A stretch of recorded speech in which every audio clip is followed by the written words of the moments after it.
Shri Venkateswara gold తాకట్టులో ఉన్న మీ బంగారాన్ని విడిపించి కొనబడును.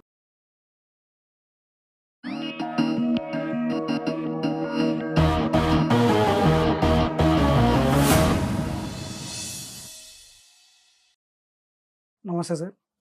సార్ ఇది సమాజానికి స్ఫూర్తిగా ఉండాల్సిన వాళ్ళే పెళ్లి చేసుకొని విడిపోతుంటే అసలు సమాజానికి ఏం మెసేజ్ ఇస్తున్నట్టు? ఎందుకంటే రీసెంట్‌గా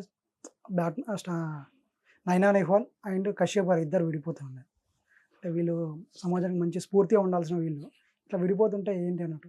సమాజానికి వాళ్ళు ఏం మెసేజ్ కలిసినంత మాత్రాన వాళ్ళని స్ఫూర్తిగా తీసుకొని సమాజంలో ఏమేం కలిసాయి? సమాజం ఏం గెలవకుండా వాళ్ళని మరి స్ఫూర్తిగా వాళ్ళు తీసుకొని విడిపోతే మాత్రం సమాజాన్ని ఏం మెసేజ్ ఇస్తున్నారని అంటే వాళ్ళని ఫాలో ఎందుకంటావు? అయ్యేవారు కూడా అరే పెళ్లి చేసుకొని విడిపోయారు ఏం కాదులే అయితే అట్లా ఏంటి విడిపోవచ్చు వాళ్ళని అని ఫాలో అయ్యే వాళ్ళు వీళ్ళందరూ కూడా విడిపోతారా లేక వాళ్ళందరూ కూడా అంటే కలుస్తారా? అట్లాంటి ఆలోచనలు వస్తాయి కదా. ఎందుకు వస్తాయి అలాంటి ఆలోచనలు?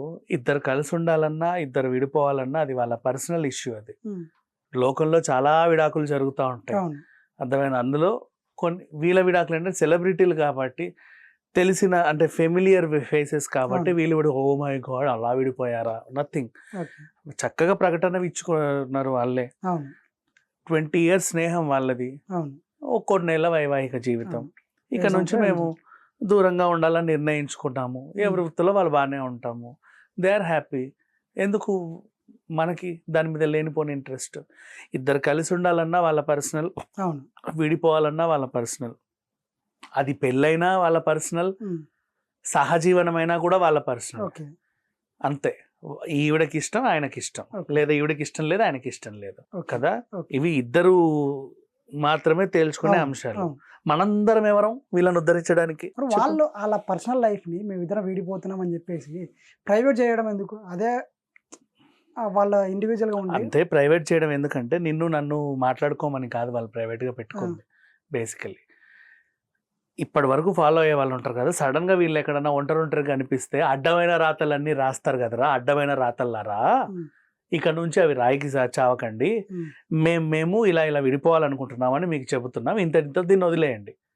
ఓకే ఎందుకు విడిపోయారు, కారణం ఏంటి, ఏ రోజు గొడవ వచ్చింది, ఏమేమి కొట్టుకున్నారా తిట్టుకున్నారా, ఉమ్, వాడు నిన్ను సిగరెట్లతో కాల్చాడా, నువ్వు వాడి మీద అట్ల కాడ విసిరావా, ఇవన్నీ అనవసరం. ఆ, ఓకేనా? పిచ్చి పిచ్చి రూమర్స్ రాసేవాళ్ళంటే రేపటి రోజు ఈవిడ ఇంకెవరిని చేసుకున్నా, ఓకే అతను ఇంకెవరినన్నా చేసుకున్నా అడ్డమైన రాతలన్నీ రాస్తారు కదా. ఉమ్. దానికి ముందుగా ఒక ఫుల్ స్టాప్ పెట్టారు అంతే. కానీ దీని గురించి మరీ డిస్కషన్లు పెట్టమని కాదు దాని అర్థం. పెట్టకూడదు. కానీ వాళ్ళని ఫాలో అయ్యే వాళ్ళు మాత్రం ఇట్లాంటి కొన్ని వాళ్ళని ఫాలో అవడం మానేయండి బెటర్.